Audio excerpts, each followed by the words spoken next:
ক্ষমা দিচ্ছ, ব্যাপারটা কি গো? কেন রাজুর কাছে ক্ষমা চাই? আরে ক্ষমা প্রার্থী হয়ে ভিডিও দেখলাম। আমি ও যেটা ভেবেছিল ওটা আমি নই, কারণ হ্যাঁ বলুন।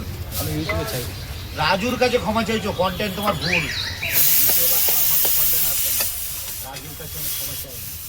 যে তুমি না কি বলেছো সেটার জন্য ভুল বলছিলে। করেছো তুমি, মানে কোশ্চেনটাই ভুল করছো। রাজুকে রাজু ফোন করেছিল, বলছে আমাকে আশীর্বাদ করে যেও দাদা।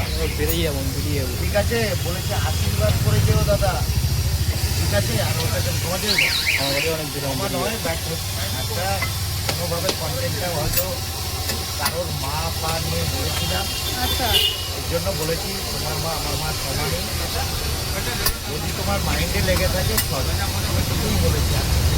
আচ্ছা আর ওর যদি মা পেটে নেয় তো সরি, বাচ্চা ছেলে। ও বলেছে অরুণ ভাই তুমি আমাকে আশীর্বাদ করে যেও। ফোনে রেকর্ডেড আছে সারা সারা আচ্ছা। শুনে দেখো যে আমি বলেছি কোনো একদিন তোমার দোকানে আমি বলছো খুব তাড়াতাড়ি এসো, আমাকে আশীর্বাদ করো। আর তোমার আশীর্বাদ চাইছে রাজু। Yes, বাহ, এটা রাজু সাথে সাথে বলেছে। বলুন।